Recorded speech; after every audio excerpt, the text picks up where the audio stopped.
বাংলাদেশে থেকে কোনো ভিনদেশি পতাকা এদেশে টানানো যাবে না। আমরা এদেশটাকে এমনি পাই নাই, এদেশ স্বাধীনতা অর্জন করতে অনেক লক্ষ মানুষের রক্তের বিনিময়ে এদেশটা আমরা স্বাধীন করেছি। আমার লক্ষ মায়ের ইজ্জতের বিনিময়ে এদেশ স্বাধীন করেছে। বাংলাদেশে থেকে ওরা আর্জেন্টিনা, ব্রাজিল আর ইংল্যান্ড আর জার্মানের পতাকা তুলবে, এটা আইনত দণ্ডনীয় একটা অপরাধ হওয়া দরকার। কথা বল, ঠিক বললাম না বেঠে? এটা আইনত একটা অপরাধ, এটা দণ্ডনীয় অপরাধ। বাংলাদেশে থেকে বাংলাদেশি হিসাবে বাংলাদেশের লাল সবুজের পতাকা ছাড়া অন্য কোনো পতাকা আমরা এদেশের রাজপথে দেখতে চাই না। ও যুবক, তোরা বল না রে, তোরা যে 140 হাত পতাকা লাগাইলে আর্জেন্টিনার, বলতো দেখি তোরা জান্নাতে যাবি নাকি? যাবি নাকি রে? এ ভাইয়া শোন, এই 140 হাত পতাকা লাগাইয়া তুই বুঝাইলি যে আমি হইলাম আর্জেন্টিনার সাপোর্টার, আবার হলুদ জার্সি কেউ লাগাইয়া, হলুদ জার্সি লাগাইয়া সে বলে আমি হলাম ব্রাজিলের সাপোর্টার। এ যুবক বন্ধু, আমি তোমাদেরকে একটু বলে দিয়া যাই, শোনো, আরে কার পতাকা লাগাইলা, কার জার্সি লাগাইলা, কার জন্য তোরা রাত জাগিয়া খেলা দেখলা? এ যুবক রে, আর্জেন্টিনা এমন একটা দেশ যেই দেশে আমার আল্লাহর নামের আজান জোরে দেওয়া যায় না। ব্রাজিল এমন একটা দেশ যেই দেশে প্রকাশ্যে আজান দেওয়া যায় না। আমি সেই জায়গা থেকে বলি, আমরা বাংলার মুসলমান হিসাবে আমরা কোনোদিন তাদেরকে সাপোর্ট করতে পারি না। আরো জোরে বল, ঠিক কিনা? কিন্তু যুবকেরা বলে কি, আমরা পাগল হয়ে গেছি তাদের জন্য। আবার এ ভাইয়া শোন, তুই আর্জেন্টিনা ব্রাজিলের জন্য রাত 2টা বেজে তুই খেলা দেখার জন্য দাঁড়িয়ে গেলি, কিন্তু তুই তো তাহাজ্জুদের নামাজের জন্য কোনোদিন দাঁড়াইলি না। ফজরের নামাজটাও পড়ার জন্য তুই মসজিদে গেলি না।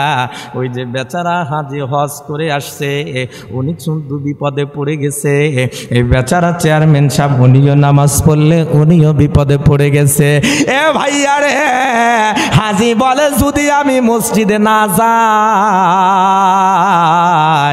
আর বেচারা ইমাম সাহেব বলে যদি আমি ইমামতিতে না যাই, আর বেচারা মুয়াজ্জিনও বলে বেতন তো মোটের ওপর 2000, যদি আমি ঠিক মতো আজান না দে আমার সভাপতি আর সেক্রেটারি পরের দিনে ধরে ফেলবে। যার কারণে নামাজের মধ্যে এই কয়টা লোককে দেখা যায়, আর কাউকে দেখা যায় না। খুব ভালো করে মনে রাখবি, এই যুবক, আগে তাকবীর দে, লিল্লাহে তাকবীর। ঝিমায়া যাবি না, ঝিমায়া যাবি না। হয়তো তোমরা ভুল করে করেছো, এ ভুল করে করেছো, ভুল করলে আমার আল্লাহ মাফ করেন। কথা বলো, ঠিক কিনা? এ ভাইয়া, এ যুবকেরা হয়তো তোমরা ভুল করিয়া তাদের জার্সি লাগাইছো। ও চেয়ারম্যান সাহেব, খবর দিয়া যায় আমাদের বাংলাদেশের যমুনা টেলিভিশন, ওরা কয়েকদিন আগে একটা খবর প্রচার করেছে যে ব্রাজিলের মধ্যে আমার কালিমা লা ইলাহা ইল্লাল্লাহ, এই কালিমাটাকে তারা সিঁড়ির মধ্যে, ওরা টাইলসের মধ্যে আঁকিয়া, টাইলসের মধ্যে আমাদের লা ইলাহা ইল্লাল্লাহটাকে লেখিয়া ওরা সিঁড়ির মধ্যে লাগাইছে। আর ওই সিঁড়িতে ওরা জুতা স্যান্ডেল পরিয়া, পা রাখিয়া, অর্ধনগ্ন হইয়া ওরা ওই জায়গার মধ্যে ছবি তুলতেছে।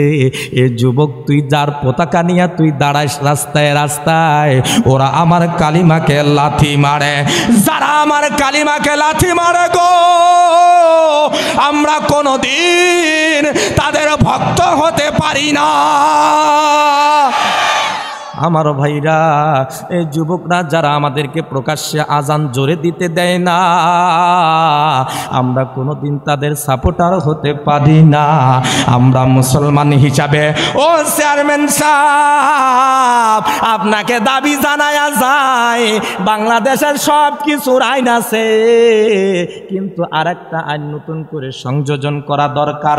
আইনটা কি সেটা আমি একটু বলি, আপনি বলবেন এমপি মহোদয়কে, উনি বলবেন সংসদে দাঁড়াইয়া, আমার দাবিটা হলো এই, আমি এবার ওয়াদা করেছি যতদিন খেলা চলবে আর যতদিন মাহফিল চলবে, এই কোরআনের ময়দান থেকে আমরা হক কথাগুলা বলবো, কে বেজারা হবে ওটা আমাদের দেখার দরকার না।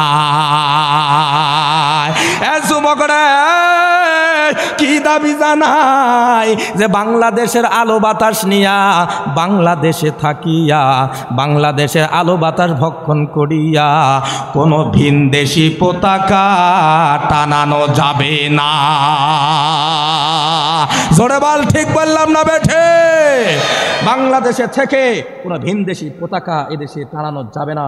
আমরা এদেশটাকে এমনি পাই নাই, এদেশ স্বাধীনতা অর্জন করতে অনেক লক্ষ মানুষের রক্তের বিনিময়ে এদেশটা আমরা স্বাধীন করেছি, আমার লক্ষ মায়ের ইজ্জতের বিনিময়ে এদেশ স্বাধীন করেছে। বাংলাদেশে থেকে ওরা আর্জেন্টিনা, ব্রাজিল আর ইংল্যান্ড আর জার্মানের পতাকা তুলবে, এটা আইনত দণ্ডনীয় একটা অপরাধ হওয়া দরকার। কথা বল, ঠিক বললাম না বেঠে? এটা আইনত একটা অপরাধ, এটা দণ্ডনীয় অপরাধ। বাংলাদেশে থেকে বাংলাদেশি হিসাবে বাংলাদেশের লাল সবুজের পতাকা ছাড়া অন্য কোনো পতাকা আমরা এদেশের রাজপথে দেখতে চাই না। আর যদি মুসলমান আমরা হই, তবে মুসলমান হিসাবে আমাদের কাছে সবচেয়ে প্রিয় হলো মক্কা আর মদিনা। কথা বলেন, ঠিক বললাম না বেঠে? আমরা দেশীয় হিসাবে আমাদের বাংলাদেশ, আর যদি আমরা ইমানদার হিসাবে বলো মক্কা আর মদিনা, সেই মক্কা মদিনাকে আমরা ভালোবাসবো, এটাই হলো আমাদের ইমানের আলামত। কথা বলো, ঠিক বললাম না বেঠে?